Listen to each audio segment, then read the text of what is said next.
I still remember the sound before I remember the words. It was the clean, bright note of glass striking tile, a bell turning into a scream as the stem snapped and the bowl shattered. Sunlight was pushing across the kitchen floor in long, pale stripes, and the shards caught it like frost. For a heartbeat, I only saw stars scattered under my hands. Then the room returned. The air went thin. My daughter's voice found the crack and pushed through. "What did you just do, Mom? Do you know how much that glass costs?" I stayed on my knees because standing would make it real. My fingers scooped the glittering pieces into a neat little island on a dish towel. I said, "I am sorry. It slipped. I will clean it up and I will buy another one." Her shoes stopped beside me. I knew those shoes by sound. Firm, impatient, practical in a way that still suggested money. The way she breathed told me everything. She did not want to be here with me. She wanted this kitchen without accidents. She wanted this life without reminders. "You keep saying that," she said. "You keep saying sorry, and the only thing that changes is the list of things I have to fix." She was not yelling. It would have been easier if she yelled. I looked up and saw my own eyes staring back at me from a face that had learned how to narrow into focus like a blade. My daughter was so beautiful it made my chest ache. I had spent half my life protecting that face from the world. I never knew I would have to protect myself from it. "Chloe," I said, "I am careful." It was an accident. She swept her gaze across the floor, the counter, the vase with eucalyptus stems that never smelled like anything. "This is my house. You do not get to break things here." I stood up slowly and a small shard chimed under my heel. It was a tiny sound, no louder than a spoon against porcelain, but Chloe flinched as if I had struck something sacred. She lifted her phone, not as a threat, not even as a warning, but as a solution. "If you cannot respect the space, you can leave the space." I am serious. I can call the police if I have to. The word police opened a door inside my ribs, not fear, something colder. A corridor I did not know my heart contained. The corridor was empty and the air tasted like winter. I could see my reflection in the oven door.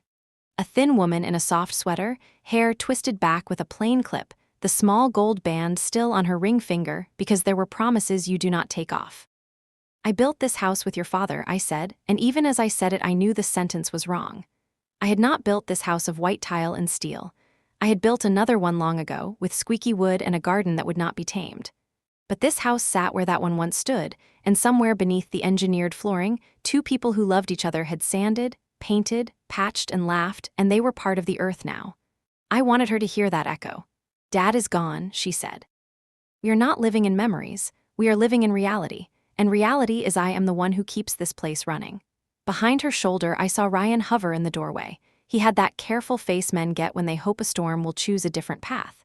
He cleared his throat and said my name like it was a problem to be solved. "Mrs. Houston, maybe it is safer if I clean it up." I opened my hand and let the last shard clink onto the towel. "You do not need to do that," I said. "I am not made of paper." Chloe exhaled sharply and lowered her phone but did not put it away.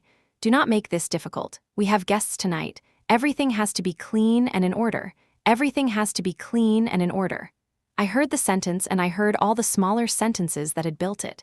No garlic, no fish sauce, no television after 9, no plants that do not belong to the color scheme, no photos with frames that look dated, no conversations that cannot be ended within 5 minutes, no stories about the past unless they are charming and brief. I folded the towel and carried the glass to the trash. I could feel my hands shaking, not from fear, but from the effort of holding still. I wanted to tell her about the day her father and I signed the papers and held each other on the front steps and said we will make it work. I wanted to tell her how we made curtains from fabric on clearance and painted the kitchen a color that turned out wrong and lived with it for 5 years because we were busy living. I wanted to tell her that she once fell asleep on my chest in a room that smelled like drying paint and that my heart beat so loudly I was sure she would wake, but she did not, because she trusted me to catch her with every breath. Instead, I rinsed my hands in cool water and said, "All right, Chloe. I will be careful. I will stay out of your way." Her shoulders softened. "That is all I am asking," she said and left the room. The house was quiet again. The morning light had moved. I could see the streaks of it on the cabinet doors, climbing higher like a tide that forgot how to ebb. I dried my hands on a dish towel that said "gather" in cursive and set it neatly on the counter. Then I stood there and listened to the quiet and felt it move into me. People think that when love breaks, it makes a sound, a sharp crack or a wail. But sometimes love breaks the way winter arrives. At first you think the air just smells different. Then you realize the leaves are gone. I went to my room. It is funny to call a guest room your room. The white walls looked like a polite smile. There was one framed photograph on the dresser, a sunset over water that could have been anywhere. I opened the drawer and slid the old wooden box forward until it kissed the light. The brass key still fit the lock like a memory that remembered me. The lid lifted, and there it was, a watch with a tired leather strap, a photograph with softened corners where fingers had held it, a folded packet of papers that had begun to yellow like a book left alone too long. When I unfolded the first page, I felt the house turn its head toward me. The deed did not look like a weapon, and I did not feel like a soldier. It was only ink and dates and two names that once meant forever. I touched the line where my name rested beside David's. The ink had bled a little at the end of his signature. He had always pressed too hard with his pen. We had kept everything, not because we were sentimental, because we learned early that paper holds its shape longer than a promise. I closed the lid and returned the box to the drawer. I did not hide it. I simply put it away. Later, when Chloe came to remind me about the appetizer trays and the wine glasses and the linen napkins that could not go in the dryer because they would wrinkle in the wrong way, I nodded and made lists in my head the way I used to do as a teacher. Place the brie 15 minutes before guests arrive. Slice the figs at the last moment so they will shine. Pretend the room is warmer than it is. By evening, the kitchen had been polished into theater. The island was a stage for olives and almonds and crackers that did not pretend to be bread. The first doorbell brought laughter in with it, and then more laughter, and then the humming of overlapping conversations that never had to touch anything real. I moved through it like a current that held plates together. Someone said these are amazing, and I said thank you, not because I needed to, but because gratitude is a habit and habits keep your hands from making fists. Chloe floated at the center of her own constellation. She was brilliant, I always told her so. She knew how to make a room believe it was lucky to be chosen. Ryan stayed near the edge of things, shaking hands as if they might break. After an hour, I carried a fresh tray outside to the deck. The sky was the color of steel and the ocean sounded tired. No one was cold. Money keeps people warm inside their coats. Liana just likes to help, Chloe told someone as I stepped through the door. It keeps her busy. The group laughed, the kind of laugh people use when they are not sure they should. I set the tray down and went back to the kitchen. I washed my hands in water that was hotter than it needed to be. I stared at the window above the sink. The glass showed me a narrow woman in a black dress with a neckline that tried to be forgiving. I lifted a towel and dried my fingers slowly one by one until my pulse slowed with them. By the time the last guest thanked the air and floated away in a car that made no sound, the kitchen had returned to its late-night hush. Ryan said thanks in a voice that sounded like a hallway and went upstairs. Chloe checked the locks and the lights and then her phone. She did not look at me when she said goodnight. I wiped the counter once, twice, 3 times. When the granite shone like still water, I turned off the lights. My room waited down the hall like a blank page. I lay on the bed without turning down the sheets and closed my eyes, and the sound of glass returned, tiny stars falling around me. I let them fall. There is a kind of peace in deciding not to catch them. Morning arrived inside a pale fog that smelled like salt and wet wood. I carried 2 small pots of mint to the porch and set them side by side where the first light would find them. Chloe had said plants looked messy, but mint does not take orders. It sneaks and softens and remembers. I pinched a small leaf and held it beneath my nose. It smelled like David's summer iced tea. It smelled like small, ordinary days that had been our greatest luxury. When I turned, Chloe stood at the doorway in a soft gray robe that probably had a complicated name. Her hair was a perfect wave even when she had just woken up. She looked past me at the mint and then at me. "Did we talk about this?" she said. "The porch is a shared aesthetic." I smiled and nodded. "Yes, I am sorry, I will move them." I lifted the pots and tucked them beside the side door where the light was stingy. My arms felt empty when I walked back through the kitchen. The house hummed. It liked the room without green. Ryan came down and poured coffee and said good morning like he was practicing being human. He asked if I had slept well and did not wait for the answer. The coffee smelled like hazelnut and work. He carried a mug upstairs for Chloe because love is made of small trays that climb the same stairs. When they left for their day that required shoes that knew what they were doing, I cleaned because it is a language I speak fluently. Later, I sat in my room and took the box out again and laid the papers on the bedspread like a map. I traced the lines of the survey.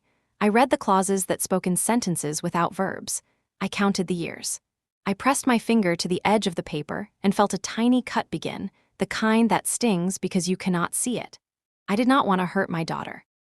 I wanted her to remember me before she learned to forget me. That night the wind rose and the ocean found its teeth. I stood at the back window and watched the deck chairs shiver. The house seemed to lean toward the storm like a listener leaning closer to a story. Chloe came into the kitchen and set a folder on the island. The tabs were labeled with neat little names: insurance, taxes, utilities, refinancing. I would like you to sign something, she said. It will make things simpler. I looked at the folder. The folder looked back. Simplify is a beautiful word for what a knife does to a rope. I asked her what it was. She said it was just a small authorization that would allow her to handle certain matters related to the house. She said it would relieve me of stress. She said it would help with taxes. She said a lot of things that did not tell the truth. I opened the folder and saw lines where a signature would pretend to be mine. I am not comfortable signing anything tonight, I said. Let me read it. She smiled the way you smile at a child who is holding the wrong end of the crayon. Of course, she said. Take your time. Then she waited while I closed the folder and she took it away. I watched her walk down the hall and I did not move until her footsteps softened on the carpet of the stairs. Then I went to my room and opened the drawer and touched the box, not to take it out, just to touch it, the way you touch the shoulder of someone sleeping to remember they are there. I did not know it then, but sometime between the glass and the folder a clock had started in my chest. It did not tick. It breathed. It waited. That night I dreamed that I was carrying a bowl full of ocean water through a house with no doors. The water was heavy and cold and I was careful, but a wave rose inside the bowl all on its own and spilled over the edge and ran down my wrists like winter. When I woke, the sheets felt damp and my hands smelled like salt. I went to the kitchen and warmed milk and stood in the dark without turning on the lights. From the living room, I heard voices. Chloe's voice was low and close. She said, "I cannot live like this, Ryan. She is everywhere." Ryan said a shape of words that might have been "I know." Chloe said, "She is like a shadow. I am suffocating." I stood there while the milk thought about boiling and then remembered not to. I took one step forward and then another, and when I reached the doorway, I turned away and went back to my room. My heart was not broken. It was learning to hold its breath. People believe silence is surrender. They think you go quiet because you are small. But silence is a ledger. It keeps a clean record. It notices who spoke and who looked away and who turned the key in a lock that was not theirs to turn. That night, I opened the ledger and wrote one word at the top of the page: remember. Part 1B morning arrived with a thin sheet of cloud that made the world feel like a room with the curtains drawn. I made tea and carried the cup to the back steps. The mint had found a little light anyway and had turned its leaves toward it. I whispered "good job" to something that could not hear me. Across the street, a neighbor walked a small dog with important shoulders. The ocean sounded tired again. The horizon was a straight mouth that would not smile. When I came inside, Chloe was at the table with her laptop open and a look on her face that said time is a knife. She had a video call in 20 minutes. She needed quiet. She needed the blender not to embarrass her with the sound of fruit being corrected into obedience. She gestured toward my cup and I smiled and set it down without letting the teaspoon touch porcelain. I wanted to be air. I wanted to be a helpful ghost. Ryan left the house carrying a briefcase like an apology. He said "have a good one" in a voice from a commercial. The door clicked. The house sighed. Chloe started her call. Words like deliverables and expectations and runway filled the kitchen with a kind of weather. I stood at the sink and washed the cup by hand because the dishwasher would hum too loudly. I dried it and returned it to the shelf with the others like a soldier returning to formation. After the call, Chloe closed her laptop and looked at me with a controlled smile. "We should revisit the conversation about responsibilities," she said. "I do not mind that you are here. I really do not. But we need to be clear on boundaries." I felt the ledger page lift in my chest. I said, "I am happy to help. Tell me what you need." She listed things without looking at me. No television after 9. No cooking with strong smells. No leaving books on the coffee table.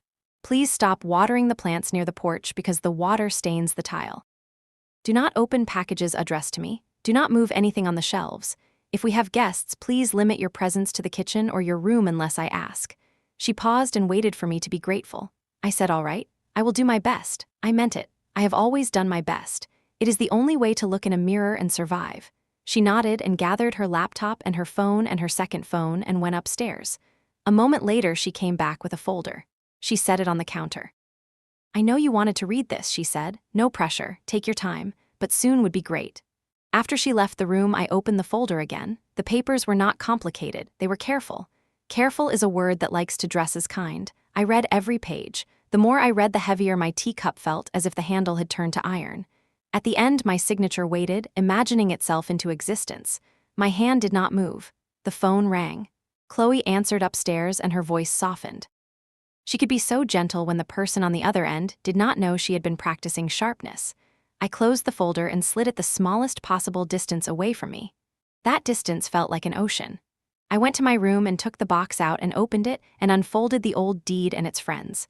There were more papers behind it, letters with thin blue lines. A photograph of David standing in front of the old version of this house with paint on his forearm like a stripe of war. A copy of a will written in a hand that was beautiful and a little arrogant. David had insisted on learning to write letters as if they were small sculptures. A notary seal sat in the corner like a stamped coin. I read the words slowly. People think legal language is cold. It is not. It burns in a very specific way. Buried in the heat was a sentence that carried me like a slow river. The house remains under the control and ownership of Liana Houston for the duration of her life. No transfer or lien may be made without her written consent. Any attempt to do so is void. I stared at the sentence until the letters grew a second outline. I heard David's voice say it out loud. I heard him saying it not to a judge, but to me, in our kitchen when the paint was wrong and our daughter was small and we were tired and stupid with happiness. Do not ever let them take what you built, Liana. I folded the paper and pressed my hand flat on it. The box waited. The drawer waited. The house listened through its walls. In the afternoon, the doorbell rang and a delivery person held a box of plates with edges so thin they unnerved me. Chloe signed and thanked him and then looked at me as if the plates were an exam whose answer I might fail. "Please do not touch these," she said. "They chip if you look at them too hard. I will put them away myself." "Of course," I said. I had the sudden urge to clap my hands together and watch the plates jump like frightened fish. I did not. I do not confuse imagination with need. In the evening, Ryan came home with flowers. He held them out to Chloe like a flag that might bring a truce. She said put them in water and turned back to her email. He put them in water and the water did what water does. It forgave him. He pressed the vase into my hands and said, "Could you find a place for these? Not on the coffee table. Not on any table you can see from the hallway. Maybe in your room." They were lilies that smelled like a church. I carried them carefully to my room and set them on the dresser beside the photograph of Nobody's sunset. For a while the room smelled like a funeral. Then the scent softened into something almost sweet. I cracked the window an inch and let the ocean enter in a thin line. Night came in pieces. The house turned off lights in the way of houses that know where darkness belongs. I waited until the upstairs was quiet and went to the kitchen for warm milk because I am exactly as old as I am. I held the mug in both hands like a child who has never unlearned reverence. In the living room, two voices floated like small boats. They bumped against the same shore again and again. "She is always there," Chloe said. "It is like being watched by furniture." Ryan said she helps. "It is nice to have food appear." Chloe said, "I do not want food. I want space. I want control." There was that word again. Control. I wondered when it had first learned her address. I set the mug down and left it. The milk filmed over like a small pond. In my room, I lay awake and counted the things I had not said. At 4 a.m, the quiet grew too heavy to breathe. I sat up. I put on a sweater that still smelled faintly of cedar. I looked at the box and for a second felt something like fear. Not of my daughter. Of the version of myself that lived on the other side of a choice I had not made yet. When the sky turned the color of a bruise debating with dawn, I rose. I wrote a note on a small sheet of paper. I said, "I will be out this morning. Do not wait for me." I folded the note and left it under the porcelain teapot no one used. I took the box and placed it in my bag. I took my wallet and my phone and the old photograph of David with paint on his forearm. I took my keys. I did not take the lilies. I did not take the mint. I did not take anything that could be replaced with a swipe. Outside, the air was wet enough to drink. The street was empty except for the ocean, which is always full. The sky opened like an eyelid and then closed again. I walked until my breath stopped counting and my legs remembered me. The bus came late, and I thanked it with my whole body. I sat near the back and held my bag on my lap and watched the town unroll. Coffee shops with chalkboard signs, people in jackets that made them look like important beetles. A boy on a scooter speeding toward some small version of the future. The driver hummed to a radio that did not know anyone's name. The law office sat inside a bungalow that had once been a home. The porch held 2 chairs that had been painted too often. The sign on the door said Thomas Grant, attorney at law, and something beneath it in smaller letters that had faded with the old sun. I rang the bell and waited. The door opened on a man whose hair had given up but whose eyes had not. He blinked and then smiled with his whole face, the way men do who have been told too many stories to waste time pretending. "Liana," he said, "you look like morning after rain." I laugh because there is nothing else to do with a sentence like that. I said, "Thomas, you look like a book that the library would never lend because someone might not return it." He stepped aside, and I entered a room lined with shelves that had carried more words than most rooms know what to do with. He pointed to a chair and I sat. He made tea. I placed the box on the table as if it were an animal that could wake if jarred. He opened it and lifted the papers with the careful hands of a man who has held lives when they were only ink. He read for a long time. He nodded once. He nodded again. "You are the owner," he said. "Entirely. There is no way around that. There never was." He poured tea and added honey as if I were still the woman the world expected to sweeten everything. He said, "Do you want to press charges for anything that has happened?" I said, "No. I do not want police in my story. I want a clean page. I want to be in charge of my own silence." He said, "Then we will make a plan. We will do it quietly. We will do it right." We talked about words like escrow and title and closing as if they were not just the names of doors. He made a list of people who could be trusted to touch what was mine. He gave me a card with the name of a real estate agent who did not sell houses so much as she placed people into the next chapter without breaking their spines. He said her name is Emily. She is young and better than she knows. I stood to leave, and he held my hand in both of his and said, "I am sorry." I said, "For what?" He said, "For the part of this that has nothing to do with law." I nodded because some apologies are maps to places that do not exist. Outside, the clouds had finally chosen a direction. The light sharpened. I walked to a small cafe with a window bar that pretended to be Paris. I ordered something I did not need and sat where I could see the street. I took the card from my pocket and dialed the number. A voice answered, bright and clear and ready to try. I said, "Emily, my name is Liana Houston. I would like to talk about a house." After the call, I stayed there and finished the thing I had ordered because leaving things unfinished is a language I cannot speak. I watched a woman buy flowers and a man rehearse a smile on his reflection, and a child press both hands flat against the glass to see who might press back. I felt tired and awake in the same breath. It is a strange sensation, like stepping into a river and realizing it has been moving beneath you your whole life. When I returned to the bus stop, I saw my reflection in the shelter's scratched plastic. I looked like someone I had met once in a story and always hoped to meet again. The ocean was behind me. The town was in front of me. The bus took its time because all real things do. I stood there and let the minutes pass over me like water and said his name softly inside my mouth. David. It felt like striking a match that would not burn the house down. When the bus came, I climbed aboard and sat near the window and did not look back toward the street that led home. Not yet. The house would wait. It had always been patient. It had always known something I had forgotten. That ownership is not a room. It is a spine. You stand up or you fold.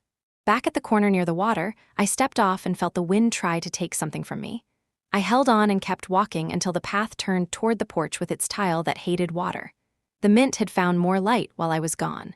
The leaves lifted their small green faces toward me. I lifted my hand in a wave because it is rude not to greet anything that has tried so hard to live. Inside the house, the air was a neat square. Chloe's shoes were by the door, straight as decisions. From upstairs came the sound of her voice in full daylight armor. I set my bag down in my room and closed the door and sat on the bed with the box in my lap. I did not open it. I did not need to. The paper was not what I wanted to feel. I wanted to feel my own hands. I pressed my palms together. I breathed in. I breathed out. The ledger in my chest flipped to a clean page. I wrote a date in the corner without ink. I wrote a single sentence beneath it. I am done asking for a key to the house I built. I came back from Thomas's office carrying something I could not name. It was not victory and it was not relief. It was a kind of stillness that had weight.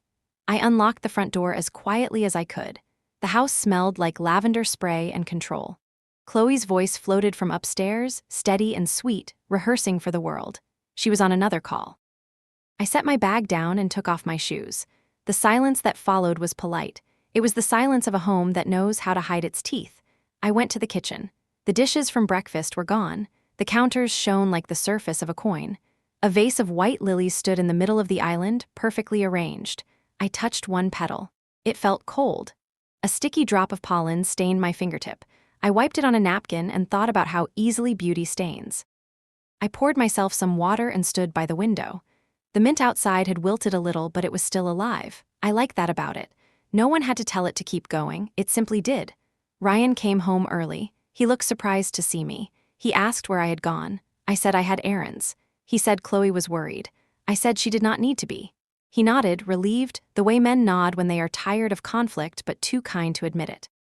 He said he had a presentation to finish and went upstairs. I stayed in the kitchen a long time. The house hummed in a key I could not name. I opened a drawer and found the folder again. The papers were exactly where she left them. I read the first page again, slower this time. Each sentence felt like a polite theft. I closed the folder and put it back. That night at dinner she was kind. She asked about my day. She complimented the way I had arranged the salad. She even poured me wine. It was the kind of kindness that means danger. I smiled and thanked her. Ryan said little. The fork sounded loud each time it touched the plate. After dinner she said we should talk. We sat in the living room. The furniture looked like it was waiting to be photographed. She said she wanted to plan for the future. I asked whose future. She said ours. She said things were complicated. She said we needed to simplify finances. She used words like restructure and consolidate and protect. They were good words. They wore suits. I listened. I watched her hands. They moved like her father's when he explained things to his students. The difference was that his hands always softened at the end of a sentence. Hers did not. I asked if she was happy. She looked surprised. She said of course. I asked if Ryan was. She said he was lucky. She asked why I wanted to know. I said because the house feels sad. She laughed and said houses do not feel. I said then maybe I am the one who does. She stopped laughing. She said maybe I needed a hobby. She said maybe I should travel. She said maybe she should look into retirement communities. I said maybe she should stop talking. The words left my mouth before I could stop them. For the first time she looked small. Then the anger rose and filled the space between us like smoke. She said, "Do not start, Mom. Please do not start." I said I am not starting anything. I am finishing something I should have finished years ago. She stood up. She said, "If you are not grateful for what I do for you, then maybe you should find somewhere else to stay." I said maybe I will. I meant it. She left the room. I sat there until the lights dimmed automatically because they were programmed to. I looked at my reflection in the glass of the sliding door. I did not look old. I looked awake. When I went upstairs later, her door was closed. Ryan's door was half open, but the light was off. I heard the faint sound of a keyboard. I went to my room and closed the door. I opened the box again and took out the will. I read it one more time. I knew now that it was not just paper. It was a key, a quiet one. I placed the papers in a plain envelope and sealed it. I wrote Thomas's address on it. Tomorrow I would mail it back to him with a note.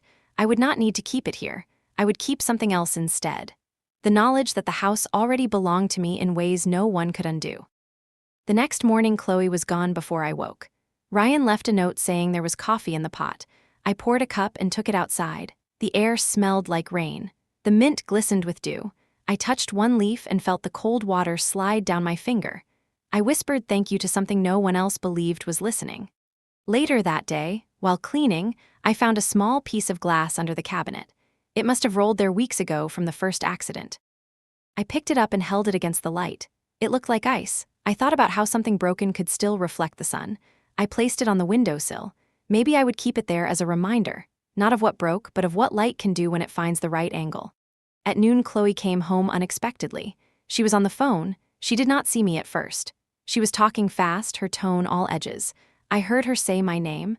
I heard her say she will not sign yet. I heard her say I will handle it. I stepped out of the kitchen so she would see me. She ended the call quickly and smiled. She said she forgot something. I said what? She said just something for work. I said good. She hesitated, then went upstairs. I stood there listening to the floorboards above my head. They creaked softly as she moved from room to room. Then I heard a drawer open. Then close. Then nothing. I poured out the cold coffee and washed the cup. That evening she was cheerful again. She talked about a new project at her company. She said they might move to a bigger house in the city. She said it would be easier for everyone. She said maybe this one could be rented out. She said a lot of things. I nodded and smiled. I had learned to move my lips without letting sound escape. When she went to bed, I walked through the house, turning off the lights one by one. In the living room, I stopped by the window. Outside, the streetlight made the porch glow. The mint was still there, two small green flames against the dark. I thought of David. I thought of how he once told me that everything alive reaches toward light, even people. He said some just forget the direction. I whispered I remember. Upstairs, the house was quiet. I returned to my room and sat at the desk. I opened a notebook and began to write, not a letter, not a confession, just sentences that needed somewhere to live. I wrote about the glass and the mint and the folder. I wrote about the way silence moves through a house like a second kind of wind. I wrote until my hand hurt. Then I closed the book and hid it under the mattress. Some truths grow better in the dark. I turned off the lamp. The room was not empty. It was full of everything I had not said yet.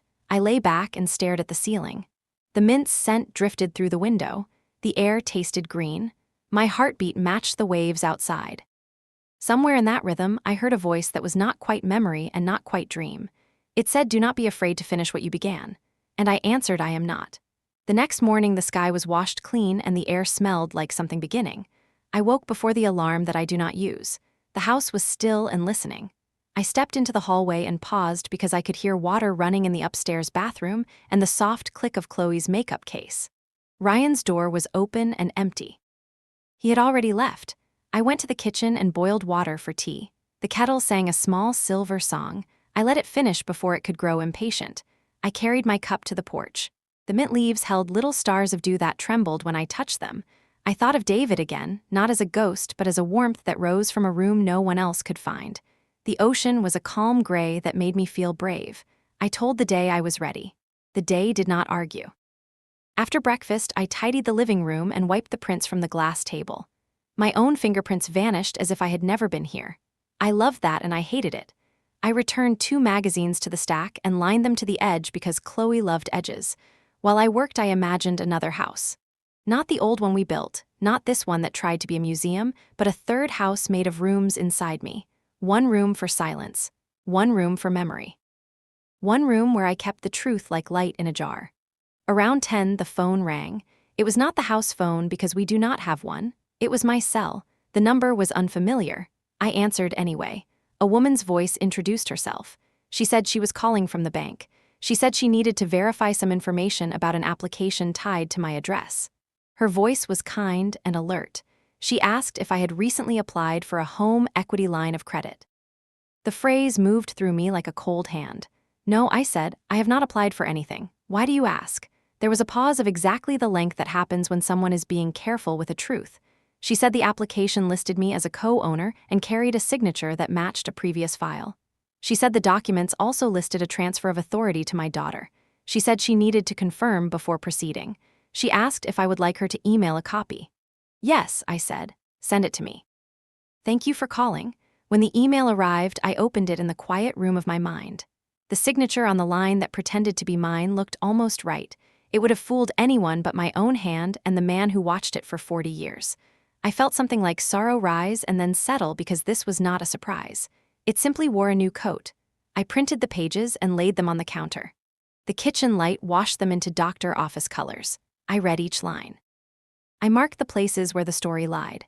When I finished, I stacked the pages and tucked them into a manila envelope and wrote Thomas on the front. My handwriting looked steady and kind. I appreciated that about it.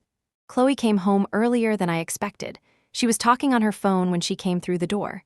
She saw the envelope and her eyes flicked to it before her face returned to its usual calm. She ended her call. She asked what that was. I said papers for Thomas. She smiled. She said it was good that I was taking care of things. She sounded like a teacher praising a child for coloring inside the lines. I asked if she had eaten. She said she was not hungry. She asked if I could watch a package for her that would arrive that afternoon. I said of course. She touched my shoulder lightly, the way people touch something that might crumble. Then she left. After the door closed, I stood in the kitchen with the envelope in my hand and a feeling I could not name sitting beside me on a stool. I wanted to cry, not because of the papers, not because of the lie. I wanted to cry because of the distance of the doorway she had created between us. I did not cry. I pressed the envelope flat against the counter until the paper warmed under my palms. Then I put on a sweater and walked to the mailbox at the end of the block and let the envelope go where it needed to go. On the way back, a gust of wind touched my face like a warning, and I stopped under the old cypress to let it pass. I watched the branches toss like dark hair. A bird made a sound like a hinge. I thought about how everything in nature moves toward balance. Even storms are looking for it. The thought comforted me more than I expected. When I stepped back into the house, the package sat on the mat just inside the door. It was smaller than I imagined and heavier. I placed it on the island and left it alone. I did not want to know what it contained. I went to my room and sat on the edge of the bed. I opened the drawer and brought out the wooden box and placed it on my knees. I did not unlock it. I simply rested my hands on the lid. The wood was smooth from all the times I had done this. It felt like the back of David's hand when he slept. I heard a car in the driveway and Chloe came in with her smile already on. She looked at the package and then at me and then at the clock. She asked if it had arrived long ago. I said not long. She said good and took it to her office. Her footsteps climbed the stairs like a schedule. I sat in my room and listened to the muffled tear of tape, the whisper of tissue, the slide of something expensive out of its nest. Then I listened to my own breathing until I believed it. Later that afternoon, Thomas called. He said he had received my envelope. He said he had also spoken to someone at the bank. He sounded like a man lifting a weight he could handle. He said there was nothing to worry about. He said no one could put a lien on the property without my signature and consent. He said the will and the deed would hold like a good bridge. He said he would file a notice of protection just to close every open door. He asked me if I was all right. I said I was tired. He said being tired is not a crime. He said rest if you can. Then he hung up with the softness of a friend who knows how to leave a room. I stayed there with the phone in my hand and the quiet banging around inside my chest. The box sat open now. I had unlocked it without remembering when. The papers looked exactly like themselves. They had not changed since the last time I read them, which is more than I can say about anything else in this house. I unfolded the will and read the paragraph at the center as if it were a prayer written for my mouth alone. The house remains under the control and ownership of Liana Houston for the duration of her life. No transfer or lien may be made without her written consent. Any attempt to do so is void. I read it again and again until the words melted and shaped themselves into a truth that lived inside me, not just on paper. I felt the house listening. The walls seemed to breathe. A small hairline crack in the ceiling that I had never noticed looked like a thin river heading toward a sea. I stood and went to the window. The mint had turned its faces even farther toward the light. I opened the glass and let the air in. When evening came, I cooked a simple dinner. Chloe was charming and distracted. Ryan was careful and tired. We ate without saying anything that could break. After we cleared the plates, I told them I would be out the next morning for a few hours. Chloe asked if I needed a ride. I said no. She asked where I was going. I said to see a friend. She nodded and said have fun as if I had asked for permission to be human. I went to bed early and dreamt that I was standing in our first kitchen with the paint the wrong color and the floor that side under our feet.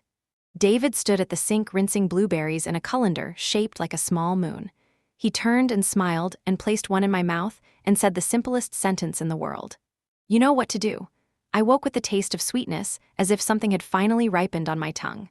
The next day, I met Emily at a small office near the harbor. She was younger than the word agent made me imagine. She shook my hand with both of hers as if we had been friends for years. She asked about the house. I told her it had good bones and a complicated story. She asked me if I wanted an open house. I said no.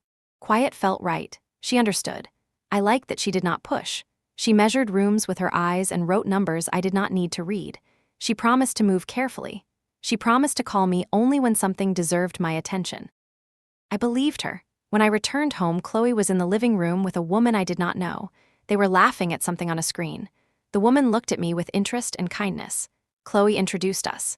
This is my mother, she said, with a tone that made me feel like a line item on a list.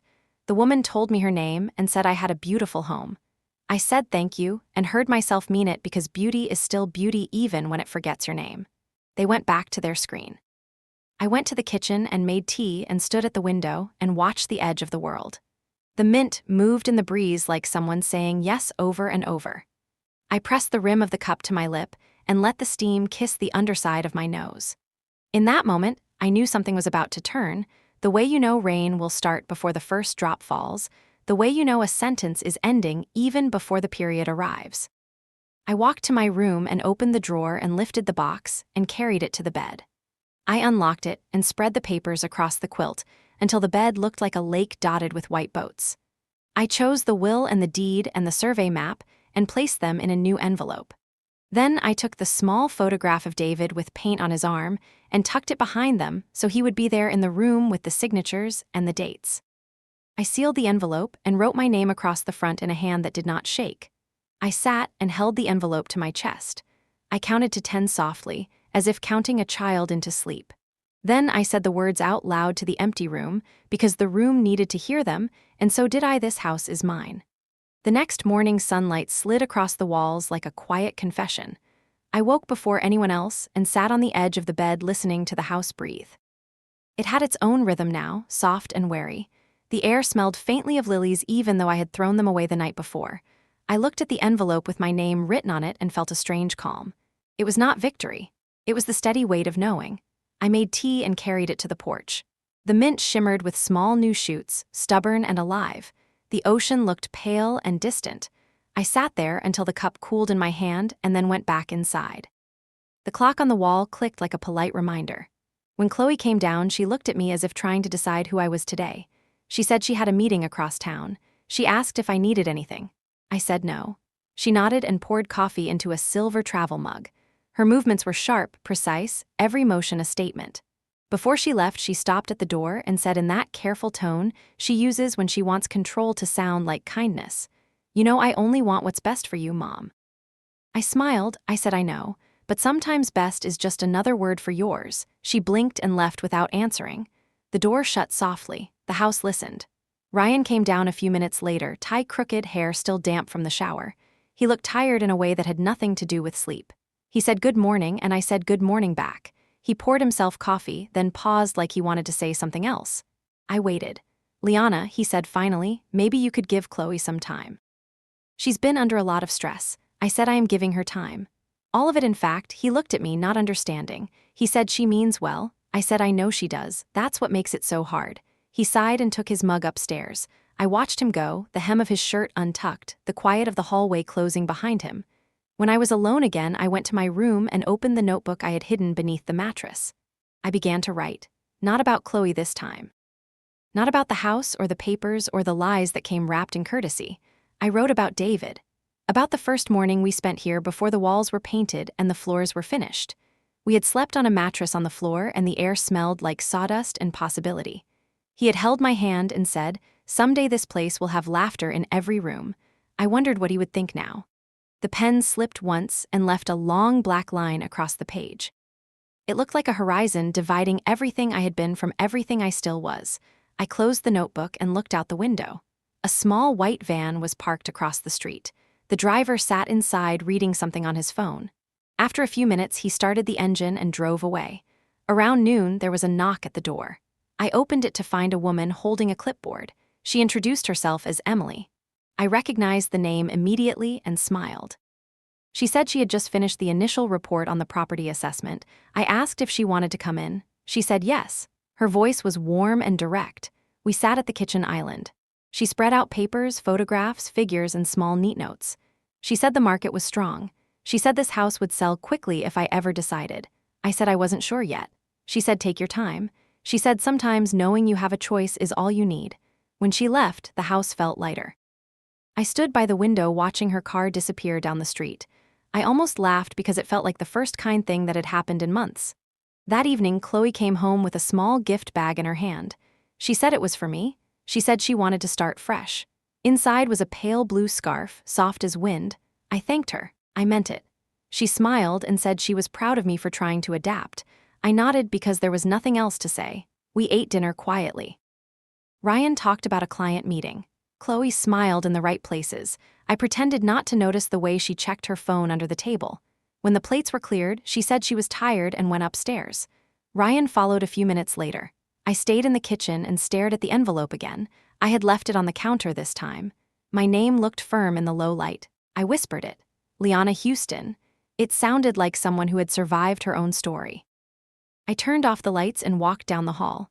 As I passed the office, I heard Chloe's voice, low and fast, the sound of someone explaining too much. Then silence. Then a single word that chilled the air. Sell. I stopped, my hand hovering near the doorframe. The ledger in my chest opened another page. I wrote a new word in its margin. Soon. That night I could not sleep. I lay in bed counting the slow pulse of the house. Somewhere a clock ticked. Somewhere a faucet dripped once and stopped. I thought about what it means to keep something safe. Sometimes it means letting go.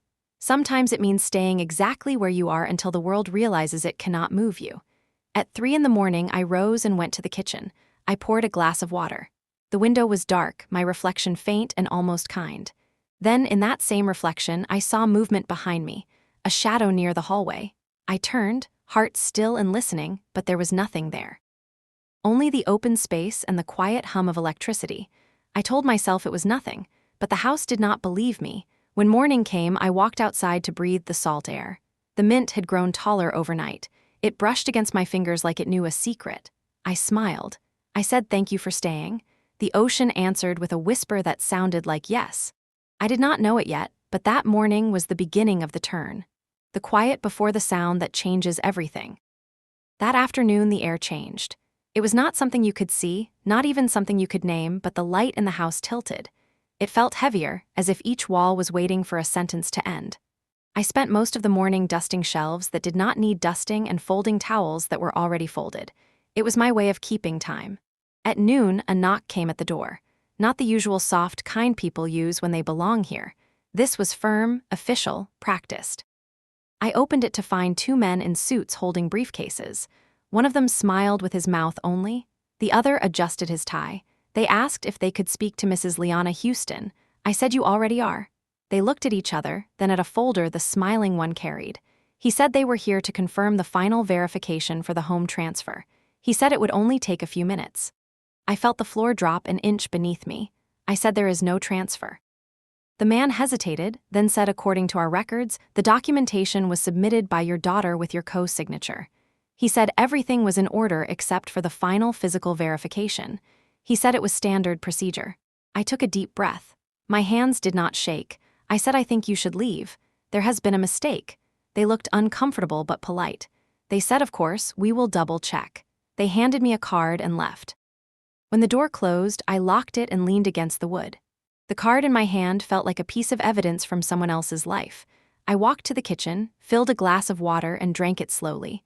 I could taste the metal in it. I called Thomas. He answered on the first ring. His voice was sharp now, the way it gets when something is about to matter. I told him what happened. He said do not sign or say a single word to anyone else. He said he would handle it. He said I had done exactly the right thing. When I hung up, the air in the room seemed to move again. The house exhaled. Chloe came home earlier than usual. Her eyes flicked to the table where the business card sat. She froze for the smallest second, then smiled. She asked how my day had been. I said busy. She nodded and said she had a long meeting and might work late tonight. She poured herself a glass of wine. I watched the reflection of the glass shimmer on the counter. I asked if two men had been here earlier. She turned the question into an echo. 2 men, then she shrugged. She said maybe the neighbors. Then she smiled too quickly. She said she had calls to make and left the room. When she was gone, I stood in the middle of the kitchen and whispered to the house. I said she is lying. The house did not disagree. That night I waited until I heard her bedroom door close. Then I took the small black flashlight from the drawer and walked quietly down the hall. The air smelled faintly of eucalyptus and deceit. I stopped outside her office. The door was not fully closed. A strip of light spilled into the hall. I pushed gently and the door moved without sound. On her desk lay an open file, papers spread like wings. I saw the words property transfer and notarized. My name appeared again and again, a ghost handwriting that wanted to become me. I took one step closer. Then I heard her voice. Who is there? I froze. She stood in the doorway behind me, eyes sharp, face unreadable. She said, "What are you doing?" I said I heard a sound. I said I was worried. She looked at the desk, at the papers, at me. She walked past and gathered the papers into a stack. She said, "Please, do not touch my things." Her voice was thin but steady. I said, "Chloe, what are you doing with my name?" She looked at me as if I had asked her to explain the weather. She said, "I am fixing everything. I am saving what you are about to ruin." Ruin. The word hung between us like a rope. I said the house is not yours to fix. She said it will be soon. I said not while I am alive. She smiled then, small and cruel, a smile I had never seen on her before. She said that can be arranged, mother. The sentence cut the air in half. For a moment I thought I misheard, but the stillness that followed told me I had not. She turned away before I could answer. She said, "I am tired, I am going to bed." And she left the room. I stood there alone with the smell of her perfume and the echo of her words. I felt the floor sway beneath me. I thought of the mint outside, still growing even when no one watered it. I thought of David's voice saying, "Do not let them take what you built." I went to my room and locked the door. I sat on the bed until the sky outside began to change. My hands were steady now. I opened the box one last time. The papers waited, the ink soft with age. I folded the will and the deed and the survey and placed them inside a larger envelope with Thomas's address again. But this time I added something else, a letter, short and clear. If anything happens to me, know this, I did not sign. I sealed it, pressed the edges with my thumb, and laid it beside the lamp. The next morning I left before sunrise. The house was asleep. The air smelled of wet wood. I walked down to the mailbox and slipped the envelope inside. The street was empty except for a delivery truck humming at the corner. When I returned, Chloe was standing in the kitchen in her robe. She looked surprised. She asked where I had gone. I said for a walk. She looked at me too long. Then she smiled that small, dangerous smile again. The day stretched out slowly after that. We moved around each other like two actors rehearsing a scene no one wanted to watch. I made soup. She stayed in her office. Ryan came home late and tried to pretend nothing was wrong. At dusk, I walked outside and stood by the mint. The light turned everything gold. The air was cool against my skin. I looked at the house and felt both love and distance. It was still mine, but it had learned to keep secrets. When I came back inside, Chloe was standing in the living room holding a box. She said she was cleaning her office. She said she had found some of my things mixed in with hers. She handed me the box and said I should go through it later. I took it and thanked her. She smiled. Her smile looked lighter now, almost peaceful. She said goodnight and went upstairs. I carried the box to my room and set it on the bed. I opened it carefully. Inside were photographs, letters, a few of David's old notebooks, and at the bottom, folded neatly, the pale blue scarf she had given me 2 nights ago. Only now I saw the corner of another paper tucked beneath it. I lifted the scarf. The paper was a contract, already signed, stamped, and notarized. My name was there again. My throat went dry. I turned the page and saw her name beside mine. The date was yesterday. For a long time I could not move. The house was silent. Even the ocean outside seemed to hold its breath. Then I folded the paper, slipped it into my pocket, and walked to the window. The moon was rising above the water. Its reflection trembled like truth trying to speak. I whispered to it. I said it will not end this way. Somewhere in the house, a floorboard creaked. Then another. I turned off the light and waited for the dark to show me what it wanted me to do next. The house did not sleep that night. It breathed and shifted and whispered to itself as if remembering other versions of us. I sat by the window until the moon lost its shine and the first gray of dawn touched the ocean. I did not feel afraid anymore. I felt awake. When the light grew stronger, I dressed and went downstairs. The kitchen looked the same as it always did, clean, perfect, pretending. The contract was still in my pocket, warm now from my body. I laid it on the counter and stared at the 2 signatures side by side, one alive, one invented. At 7, Chloe came down the stairs. Her hair was pinned, her blouse crisp, her expression a study in calm. She said good morning as if we were 2 women who had never met before. I said good morning back. She poured coffee, stirred it twice, and sipped. Then she noticed the paper on the counter. She froze for a second. Her hand trembled just slightly. Then she smiled. You went through the box, she said. Yes, I did. She tilted her head like a cat pretending curiosity. You should not have. Those were personal. I said this is not personal, Chloe. This is criminal. Her eyes flashed before she could hide it. She said do not exaggerate. It is just paperwork. You do not understand how complicated things are with the taxes, the market, the estate. I said I understand better than you think. For a moment she looked like a child again, lost and angry. Then she laughed, a quiet, brittle sound.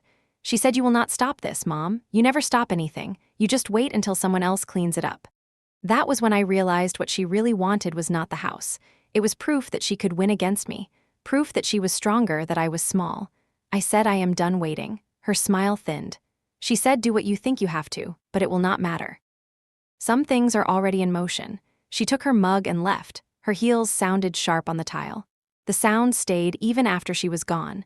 I sat at the table and let the silence fill me until it became strength. Then I took my phone and called Thomas. He answered in the same steady tone as before. I told him about the contract. He said bring it to him immediately. He said not to let anyone else see it. I agreed. I folded the paper carefully and placed it in a folder. I changed clothes, put the folder in my bag, and left. The street was still wet from last night's mist. The ocean shimmered like broken glass. I walked to the bus stop, breathing slow, each step heavy but sure. When the bus arrived, I sat near the window and watched the houses roll by. They all looked the same, perfect, polished, hollow. When I reached Thomas's office, he opened the door before I could knock. He must have been watching for me. He took the folder, scanned the papers, and frowned. His jaw tightened. This is forgery, he said quietly. The notary stamp is fake. The witness signature is fabricated. Whoever did this knew what they were doing. I said my daughter did. He looked at me a long time, then nodded. He said we will report it, but let me handle the timing. He said you should not confront her again. He said people who forge signatures are not careful with consequences. I thanked him. He promised he would file everything today. He said he would call when it was safe to return. When I stepped outside, the sun was brighter than it should have been. I stood there for a moment, letting it touch my face. The warmth felt like forgiveness I did not deserve. Then I took the long way home along the cliffs where the ocean hit the rocks below with a rhythm that could have been a heartbeat. Halfway down the path, I stopped at a bench. A woman was sitting there feeding gulls pieces of bread. She looked at me and smiled. I smiled back. She said it is always the quiet ones who surprise everyone in the end. I said maybe. When I got home, the house was still. I unlocked the door and stepped inside. The air was cool and smelled faintly of jasmine. I went to my room and set my bag down. The bed was made.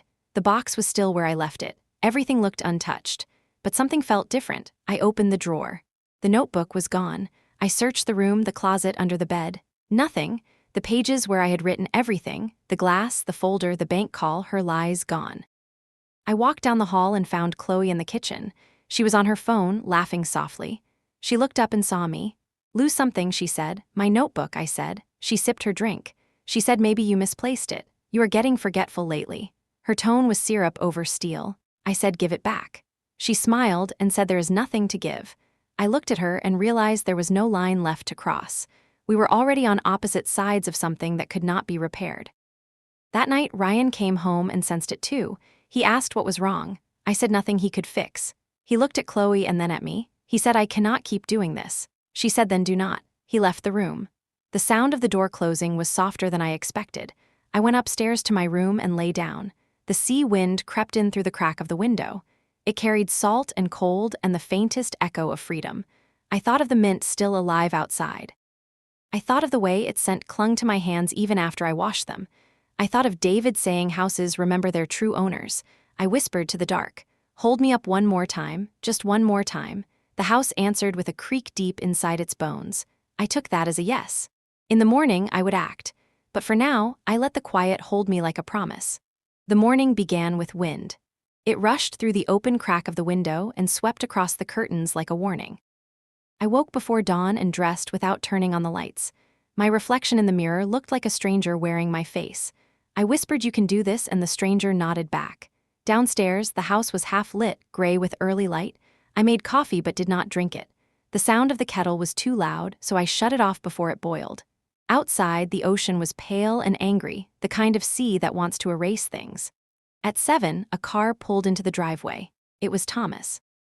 He stepped out holding a folder, his coat fluttering in the wind. He smiled at me through the glass before knocking once.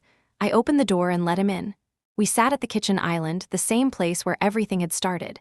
He spread the papers in front of me, the contract Chloe forged, the real deed, a new document from the court verifying my ownership, signed and sealed. He said it was done. He said the house was safe now.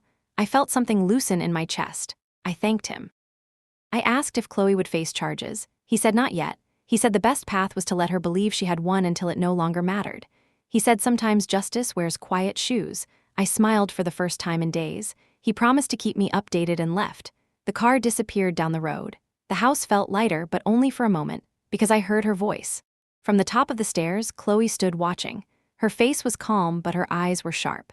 She said that was Thomas, wasn't it? I said yes. She asked what he wanted. I said nothing that concerns you. She came down the stairs slowly, each step deliberate. She said you think you fixed this, don't you? You think you've won. I said I am not playing. She laughed, the sound brittle like glass cracking and cold. She said you always pretend you're above it all, but you love the fight. You live for it. You need to feel like the victim. I said I needed to survive you. She stopped in front of me. Her face softened for a second, a flicker of something that might have been pain. Then she said you have no idea what you've done. Before I could ask what she meant, she turned and walked out the front door. The sound of her heels on the driveway faded until there was nothing left but wind and the whisper of the sea. Hours passed. I tried to read. I tried to cook. I tried to make the day normal, but the air would not let me. The house hummed low, uneasy. When dusk came, I saw headlights flash outside. Ryan's car. But only one door opened. He stepped inside slowly, his face pale. He looked at me and then at the floor. He said Chloe isn't coming back tonight. I asked why. He hesitated, then said she called from the road. She said she needed space. She said she was driving north. She sounded strange. He said she told him not to worry. Then she hung up. I nodded. I said maybe that's good. He asked what was happening. I told him the truth, everything, the forged papers, the bank, the lies. He sat down heavily, hands on his knees. He said I knew she was under pressure, but I never imagined this. I said we all imagine people are better than they are because we need to. He asked what would happen next. I said I do not know. I said sometimes the only thing left is to let time tell the story. That night I did not sleep. I walked through the house room by room, touching the walls, the banister, the frames. Each place held a memory like dust, quiet and persistent. In the living room, I stopped by the window. Outside, the mint swayed in the wind, its leaves shining silver under the moon. I whispered David's name, not for help, but to remind the walls of what they once protected. Then I saw movement at the edge of the porch. A shadow near the steps. I held my breath. The figure came closer. A shape I knew. Chloe. Her face was pale, her eyes unfocused. She looked like someone halfway between anger and grief. She was holding something in her hand, a small folder, damp from the sea air. She stepped inside without knocking. She said I thought about driving forever. I thought about leaving everything. But I couldn't. You always win, don't you? I said no one wins when they destroy what they love. She placed the folder on the counter. Inside were the original forged papers, wrinkled and torn. She said I tried to make things right. I called the bank. I told them it was false, but it's too late. Her voice broke. For the first time, I saw the little girl who used to climb into my bed after a nightmare. The girl who once believed the world was soft. I said it is not too late. We can fix this. We can start again. She shook her head.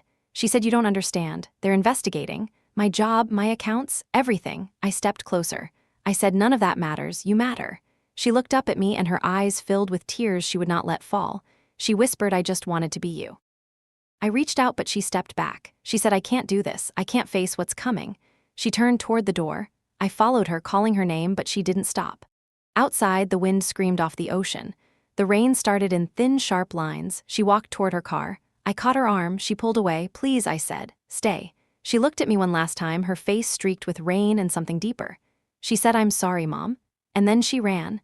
The engine started, tires splashing through puddles. I ran to the road, shouting her name, but the car disappeared into the storm.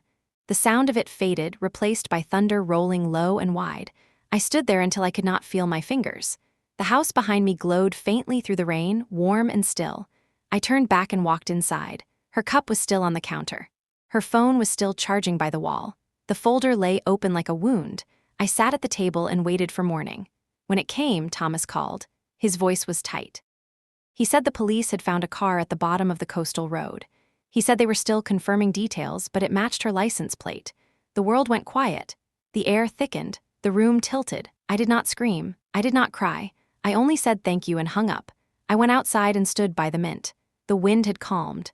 The leaves shivered softly, their scent rising through the air like memory itself. I whispered her name once and let it drift into the sea. The house did not answer. It only stood, patient and unchanged, holding the echoes of every voice that had ever called it home. The sea was quiet the next morning. The kind of quiet that does not comfort, only listens. I stood at the window for a long time, watching light fall over the water, silver turning into gold, gold into blue. The world was still pretending it had not changed.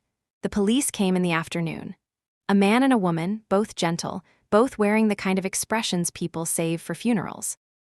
They asked questions in soft voices about where she might have gone, whether she had seemed upset. I told them everything except the worst parts. I said she had been stressed, that she had argued with me about the house, that she left suddenly. The woman officer touched my hand and said they would keep me informed. When they left, the house felt larger. Every sound echoed. Even my footsteps seemed foreign. Ryan came home after dark, his eyes red, his tie loose. He said they found the car but not her body. He said maybe the current took her. I said maybe the current saved her. He did not answer. We sat at the table, the two of us surrounded by silence. He asked if I blamed him. I said no. He said I should. I said blame is only useful when it changes something. He put his head in his hands and said I don't know how to live with this. I said you will. We both will. He stayed in the guest room that night, though the house was full of rooms that were not hers anymore. I lay in my bed and stared at the ceiling until morning. I did not sleep. I did not cry. I waited. The next few days moved like heavy water. There were calls, visits, paperwork, questions. Friends from her company sent flowers. The scent filled every room. I tried to be polite to their pity. I tried to sound like a mother still capable of breathing. On the third night, I found myself standing at the back door watching the mint. It had begun to flower, small purple blossoms glowing in the dark. I thought of Chloe as a child, her small hands planting the first herbs with me, her laughter when the soil stained her fingers. She had been so proud when the first leaves appeared. I said, "Your garden is still alive, Chloe." The wind carried the words away. Later that night, I dreamed of her. She was standing at the end of the porch, her hair wet, her face calm. She said, "You can let me go now." I said, "I'm not ready." She smiled and said, "You never were." Then she turned toward the ocean and walked into the dark until she was gone. When I woke, my pillow was damp, but my face was dry. A week later, Thomas called. He said the investigation was closed. No foul play, just an accident on a wet road. He said I should take time for myself, maybe leave the house for a while. I said I could not. He said then make it a home again. After the call, I walked through each room. The house felt smaller now, as if it had been holding its breath. I touched the walls, the furniture, the places her laughter once lived. I ended up in the kitchen. The window was open. The sea breeze moved through the room, cool and clean. The mint scent drifted in. I decided to cook, not for anyone, just for the act of it. I found flour, eggs, milk. I made pancakes, the kind Chloe used to ask for when she was little. The sound of batter hitting the pan was the first gentle sound I had heard in days. I ate one, then another. It felt like swallowing memory. When I finished, I cleaned everything until the counter shone. The sun had moved higher, spilling over the tiles. For a moment, I could almost see us here again, David humming, Chloe laughing, me pretending to be annoyed. Then the phone rang. I expected Thomas, but it was.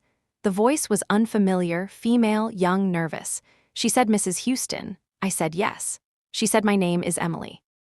You probably don't remember me, but we met a few weeks ago about the house." I said, "Of course I remember." She hesitated. Then she said, "I thought you should know something. Your daughter came to see me the day before she disappeared."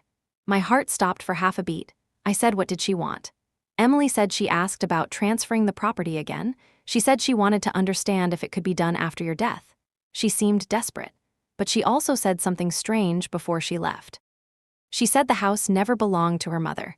I said, "That's not true." Emily said, "I know. I just thought you should hear it from me." I thanked her and hung up. I stood there for a long time, holding the phone, hearing those words again and again. The house never belonged to her mother. Then I realized it was not a lie she had told Emily. It was a confession. She had truly believed it. Somewhere deep inside her, Chloe had convinced herself that this place was hers, that everything I had built was hers to finish, hers to fix. She had rewritten the story until she believed it. The realization hurt more than her death. That night I went to the porch and sat beside the mint. The moon was high, the water calm. I closed my eyes and whispered, "I forgive you, Chloe. I forgive you for forgetting where home ends and where you begin." The wind rose, gentle this time, moving through my hair like a hand. For the first time, I believed she was free. The days passed quietly after that. Ryan moved out a month later. He said he couldn't stay. Too many ghosts. I understood. We hugged in the doorway. He said, "She loved you, you know." I said, "I know.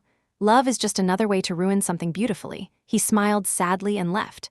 When the house was mine again, fully and finally, I walked through every room barefoot. The floors creaked softly like old friends. I opened every window. The air poured in. That was when I heard it, the smallest sound, a faint click from the drawer in my room. I went upstairs. The drawer I had kept the box in was open. The box was gone. For a moment, my heart forgot how to beat. Then I saw something else on the bed. A small envelope, pale blue, my name written in Chloe's handwriting. My hands shook as I opened it. Inside was a single sheet of paper. Her words were small and careful. "Mom, I am sorry for everything. I wanted to make things right. I thought if I could control it, maybe I could fix us. But you were right. The house was never mine. It was never about the house. It was about you. I couldn't stand being outside your story. I hope you can forgive me. I hope you find peace here, even if I couldn't. Love." Chloe. The page trembled between my fingers. The scent of mint drifted through the window again, stronger this time, almost alive. I folded the letter and placed it inside the empty drawer. Then I whispered, "I forgive you" again, louder this time, until the words stopped sounding like pain. Outside, the sea kept breathing. Inside, the house finally rested. It had taken everything from me, but it had also given me back my name. Liana Houston, the woman who built a home, lost it, and learned that what survives is not the walls, but the will to begin again. Weeks passed as quietly as rain sliding down glass. The rhythm of the house changed. It no longer felt like a museum of ghosts, but like a shell the tide had returned to. The mornings began with light spilling across the floor in long, gentle bands. I started leaving the windows open even when it rained. I liked the smell of salt and wet wood. The garden grew wild. The mint spread beyond its pot, crawling over the edge of the porch, weaving through cracks between the stones. I let it. Chloe would have hated it, but I liked how it refused to obey. Some nights I would sit on the porch with tea and watch the horizon fade. The sea would darken into velvet, the stars trembling above it. I would talk to David and to Chloe in the same breath. I would tell them what I had done that day, how I had fixed the leaky faucet, how the neighbor's dog had learned to bark at nothing again, how I had baked bread that actually rose this time. Sometimes I thought I could hear them listening. Not answering, just listening. It was enough. Thomas still called every now and then to check on me. He said the case was completely settled. The property was legally mine with no dispute left open. I thanked him each time, though the words felt too small for what he had done. Once, before hanging up, he said, "You sound lighter now." I said maybe the house finally stopped fighting me. I started teaching again, small classes at the community center. Writing workshops for older women who had stories but no audience. I told them to write as if they were talking to someone who would never interrupt. I told them to let silence do the punctuation. They liked that. So did I on the second Saturday of the month. I came home late from class. The house was dark except for the faint glow from the kitchen window. I stepped inside and smelled mint and rain. I thought I had forgotten to close the door earlier, but it was locked from the inside. The lights flickered once, then steadied. On the counter lay a small clay pot, damp soil clinging to its rim. A new sprig of mint, freshly planted, its leaves trembling with water. Next to it, a folded note. My breath caught. The handwriting was unmistakable. "Chloe." It said simply, "For the garden." I stood there, frozen, my fingers tracing the paper. The ink had run slightly, as if written with a wet hand or found somewhere damp. My mind searched for explanations. Maybe Ryan had left it, maybe Thomas, maybe the wind had carried memory farther than reason. But none of those felt true. I placed the pot beside the others on the porch. The moonlight touched it, turning the leaves silver. I whispered, "Thank you, Chloe," and the air seemed to answer with a sigh. That night I dreamed of her again. She was sitting at the kitchen table, wearing the same pale blue scarf she once gave me. The light in the room was soft, unreal. She said, "You did it. The house is yours again." I said it was always ours. She smiled and said, "No, Mom, it was always yours." Then she faded like mist. When I woke, the scent of mint was stronger than ever. I went to the porch. The new sprig had already grown taller, its leaves brighter, glistening with dew though the night had been dry. I touched one gently, and for the first time, the air around me did not feel empty. A month later, I received a letter from a foundation Chloe had worked with. It said they were establishing a small scholarship in her name to support young women in architecture and design. They asked if I would write a statement about her life. I sat at my desk for hours before I began. The words came slowly, but they came. I wrote that she was brilliant and fierce, that she built things even when she did not know what they were meant to hold. I wrote that she believed beauty could fix what was broken, and that she learned too late that love is not design, it is surrender. I wrote that she was my daughter and that her story would not end with loss. When I finished, I sealed the letter and placed it in the mailbox. The wind lifted my hair as if to say good work. That evening, I walked down to the shore. The tide was low, the sand cold beneath my feet. I carried a small jar with me, filled with pieces of glass I had found while cleaning, the same kind that had shattered that first morning long ago. I held one up to the light. It no longer looked sharp. The edges had softened, rounded by time and salt. I dropped them into the waves one by one, letting them vanish. When I turned back toward the house, the windows glowed warmly. The place looked alive again.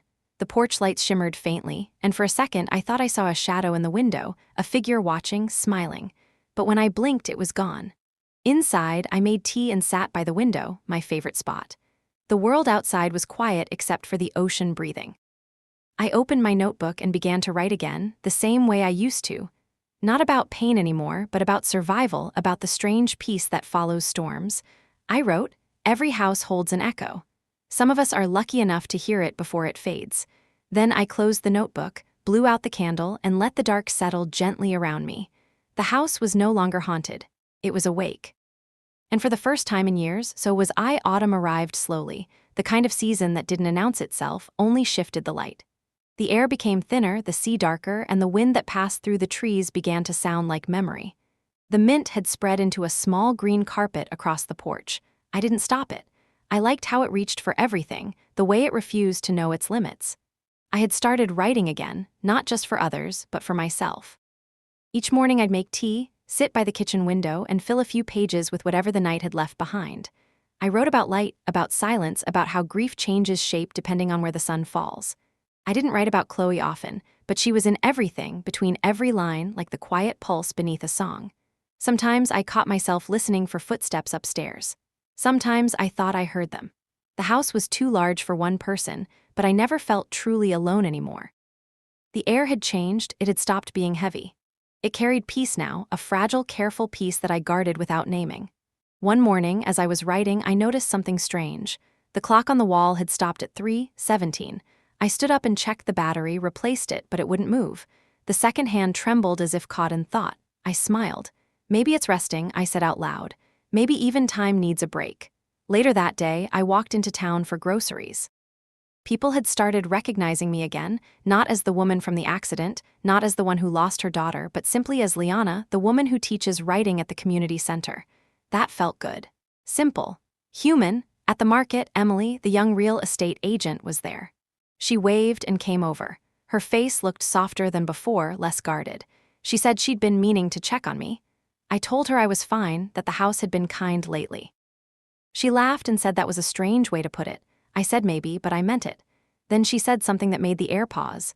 She said, "You know, I had the oddest dream last week. I was standing on your porch and your daughter was there." She was smiling. "She told me to tell you the view from the water is beautiful." I froze. My throat tightened, but I kept my smile steady. I asked what she meant. Emily said she didn't know, it was just a dream, but it felt so real she'd woken up crying. I thanked her, then quickly changed the subject. But the words stayed with me all the way home. The view from the water is beautiful. That night I walked down to the beach. The moon was a thin silver coin. The tide was coming in. I took off my shoes and stepped into the surf. The cold bit at my ankles. I looked out at the dark horizon and whispered, "I know." The wind shifted, carrying the scent of mint and salt even here. I smiled. The waves touched my knees and then withdrew, like hands letting go. When I returned home, I noticed something on the porch. A small seashell placed neatly on the top step. I bent to pick it up. It was smooth, perfect, still wet. I looked around, no one, just the night and the steady hum of the sea. I held the shell to my ear. The sound inside was not the ocean, it was a heartbeat. Steady, faint, alive. I kept it on the windowsill beside my writing desk. Days turned into weeks again. The world outside the house began preparing for winter, but inside everything stayed warm. The mint continued to grow as if no season could stop it. Birds began nesting in the eaves. The walls, once silent, seemed to hum faintly with breath. One evening, I invited a few of my students over for tea. We sat by the fire, reading stories aloud. They filled the room with laughter and gentle voices. I realized I hadn't heard laughter in this house for years, not like that, not unafraid. When they left, I cleaned the cups and went to blow out the candles, but one flame wouldn't die. It flickered stubbornly even after I cupped my hand around it. Finally, I gave up and let it burn. I left it there on the counter beside the seashell, glowing like a pulse in the dark. Before going to bed, I looked out the window. The moonlight fell across the garden, and in the center of the mint, I saw a single white flower blooming, a small, impossible bloom in the middle of autumn. I smiled. It felt like an answer to a question I hadn't asked yet. That night I dreamed again. The house was full of light. David was at the table, laughing. Chloe sat beside him, younger, her hands stained with soil. She looked at me and said, "You kept it alive." I said, "It kept me alive." She smiled. The light grew brighter until everything dissolved into gold. When I woke, the morning light was the same shade. The air smelled of mint. I went downstairs and found the candle still burning. But the seashell beside it was gone. In its place was a small drop of water, clear and still, shaped like a tear. I didn't touch it. I just whispered, "Good morning, Chloe." And for the first time, it felt like she said it back. Winter arrived without warning. One morning, the sky was pale and full of breath, and by afternoon, frost traced the edges of the window panes like delicate handwriting. The sea turned dark and slow, and the air smelled like smoke and salt. The house stayed warm. I had learned how to light the fire properly, how to keep it burning through the night without waking. There was comfort in that small, steady work, feeding a flame that asked for nothing but attention. I still taught my classes, still wrote in the mornings, but the days stretched longer now, softer, as if time itself had tired. When I came home from the community center, I would hang my coat by the door and stand in the silence, listening to the wind move through the walls. The house no longer frightened me. It felt like an old friend who finally knew how to speak gently. One night, snow began to fall. It started as a hush, then grew thicker until the world disappeared beyond the porch. I stood by the window, watching the white drift across the garden, covering the mint in soft light. The snow glowed under the moon like a promise. I made tea and sat down at the table. On the counter, the candle still waited beside the faint ring of dried water where the seashell had been. I stared at it for a long time, thinking about how some things leave quietly but never really leave at all. Then I opened my notebook and began a new story. It wasn't about grief this time. It was about a woman who lived in a house by the sea, a house that once broke her but then decided to keep her safe. It was about ghosts that didn't haunt but healed, about the strange way love lingers even after it stops needing to be seen. The words came easily. My handwriting filled the page like breath on glass, there for a moment then fading. As I wrote, I felt something, a presence, faint but certain like warmth behind me. I didn't turn around. I didn't need to, I said softly. I hope you're happy now. And the air shifted, gentle as a sigh. The next morning, the world was white. The porch was buried under snow except for one small patch where the mint still showed, bright green against the pale. I smiled and brushed the snow from it with my hand. The scent rose, sharp and sweet, and for a moment it felt like spring again. After breakfast, I found a letter in the mailbox. The handwriting was unfamiliar, looping and elegant. It was from the notary's office. Inside was a single document, a finalized statement confirming the estate, the house, and the land were all fully cleared. There were no debts, no claims, no disputes. It was done. At the bottom of the page, in small print, was a note. Filed by request from the late Chloe Houston before case closure. I read the line twice, my hand trembling slightly. The paper smelled faintly of ink and sea air, as if it had traveled farther than paper should. I folded it and placed it beside the candle. I whispered, "You finished what you started, didn't you?" The flame flickered once, then steadied. That evening, I walked down to the beach. The snow reached the edge of the sand, where it melted into dark streaks. The waves were slow and rhythmic, the kind of sound that belonged to another century. I took a deep breath. "I forgive you," I said again. "But more than that, I understand you now." The wind lifted my hair, soft and cool. I thought I heard laughter carried on it, faint, childlike, echoing from years ago. It faded quickly, but it left warmth in its place. When I returned home, the candle had burned out. But the room was full of light, moonlight pouring across the walls, touching everything gold. I walked through the house one last time that night, through every room, touching every surface. The air hummed gently, like a lullaby that had been waiting for me to learn the words. In the living room, I stopped by the window. The reflection staring back was not the same woman who had once been afraid here. My hair was silver now, my eyes lined with years, but there was calm in them. I whispered, "We did it." The glass fogged slightly with my breath. When it cleared, I thought I saw two faint shapes beside me, a man and a young woman, both smiling. They didn't stay long, just enough for my heart to recognize them. "Thank you," I said. And then they were gone, leaving only the reflection of the fire behind me. That night, I dreamed of the ocean again. I was standing in the water ankle deep, the sky endless above. Chloe was there, barefoot, her hair loose, her hands full of mint leaves. She smiled and said, "It's beautiful from this side, too." I said, "I know." She stepped closer, placed the leaves in my hands, and whispered, "Now it's yours, Mom, all of it." When I woke, sunlight poured through the window. The snow had melted. The mint was alive, greener than ever. I went outside, barefoot, and stood in it. The air smelled of salt and renewal. The house behind me was quiet but awake. The sea ahead was wide and shining. And for the first time in a very long time, I didn't feel like I was standing in the middle of an ending. I felt like I was standing at the beginning of something that had been waiting for me all along. Spring arrived in a single night. I woke to the sound of rain easing into bird song and the scent of earth breaking open again. The sky was pale blue, soft and forgiving. When I opened the window, a breeze swept through the room, cool but alive. The house exhaled with me. Downstairs, the light stretched across the kitchen floor like a ribbon. The mint outside had tripled in size, wild and bright, small white blossoms trembling in the wind. I touched one through the open window and felt its pulse, steady, persistent. The world had learned to live again, and so had I. It had been a year since the accident. The house was now fully mine, not because of documents, but because it finally let me in. The walls no longer held whispers, they held warmth. The echoes were softer now, the kind that belonged to memory rather than regret. I had finished my book last month. I titled it The Quiet House. It wasn't about Chloe, not directly, but every page was touched by her. It was about inheritance, not of money or land, but of silence, resilience, and the way love finds new shapes when it refuses to die. My publisher said it felt like a confession disguised as fiction. Maybe it was. I didn't correct them.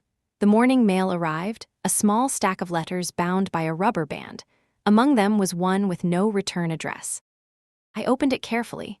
Inside was a single postcard, a photograph of the coastline, cliffs rising from the sea. On the back, in neat handwriting, were 3 words, "Still beautiful here." My heart stilled. There was no signature, but I didn't need one. The handwriting was unmistakable hers. I sat at the kitchen table for a long time, the postcard trembling slightly in my hands. Logic tried to speak. Someone else must have sent it, a misprint, a coincidence, but the heart doesn't answer to logic. The heart knows the voice that once called its name. I placed the postcard on the mantel beside the seashell I had found months ago. Somehow, it had returned too, sitting exactly where it used to be. The faint ring of salt had formed around it like a halo. That evening, I invited Emily over for tea. She had become a friend, almost like another daughter, one who carried kindness lightly. We sat on the porch, watching the sun slide behind the horizon. She said the house felt peaceful now. I said it finally knows how to breathe. She smiled and asked if I ever thought about leaving. I looked at the sea, at the line where light met water. I said no, I think the house still has more to say. After she left, I stayed on the porch until the first stars appeared. The night was cool and full of sound, the ocean, the rustle of mint, the faint hum of electricity inside the walls. Somewhere in that mix, I thought I heard footsteps upstairs, but they weren't heavy or haunting this time. They were calm, unhurried, familiar. I went inside, following the sound. It led me to Chloe's old room. I hadn't been there in months. When I opened the door, the air smelled faintly of her perfume, lavender and rain. The room was just as I had left it. On the desk lay a small leather notebook I had never seen before. Its edges were worn, its pages slightly curled. I sat down and opened it. The handwriting was hers, younger, freer, written long before anger learned her name. The first page read, "Plans for the future. Build something that lasts longer than I do." I smiled, tears soft in my eyes. I turned the pages. Sketches of houses, bridges, notes about design and light. Then one sentence near the end stopped me. "I hope someday she knows I was trying to protect her, not replace her." The air thickened, warm and full. I closed the notebook and held it to my chest. "I know," I whispered. "I know now." Outside, thunder rumbled faintly, not a storm, just the sea rearranging its breath. I walked to the window and looked out. The mint moved like water in the wind. The porch light flickered once as if nodding. That night, I couldn't sleep.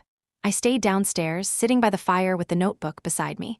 I began writing again, not a story this time, but a letter. "Dear Chloe, you were right.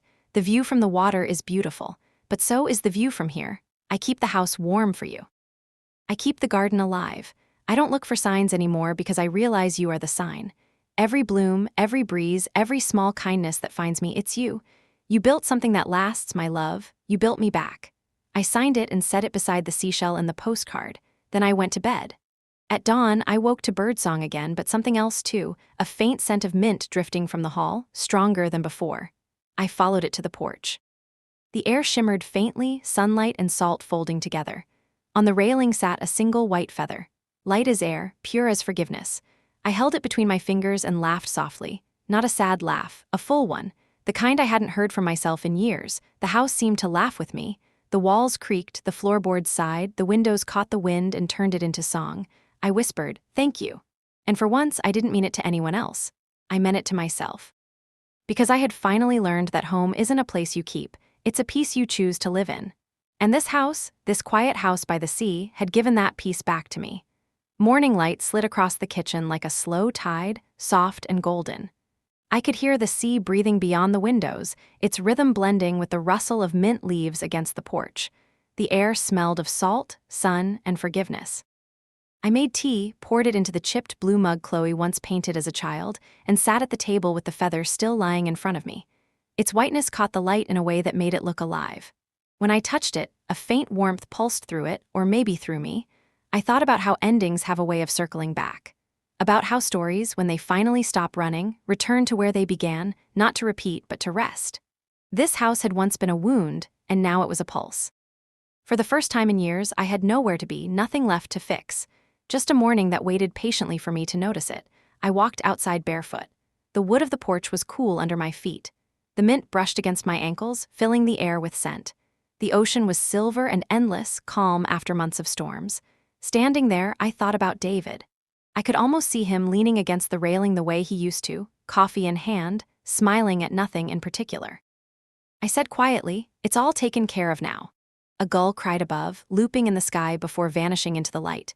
I went back inside and opened my notebook again. I wrote a single line, "There is peace even after the breaking." Then I closed it. Later that day, I drove into town. The roads were clean, lined with the faint shimmer of spring. The market smelled of oranges and warm bread. People greeted me by name. It no longer surprised me that I belonged somewhere again. Emily waved from across the street. She was carrying a bouquet of white lilies and purple mint. She said she thought of me when she saw them. She asked if I'd like to have coffee. We sat by the window of a small cafe overlooking the harbor.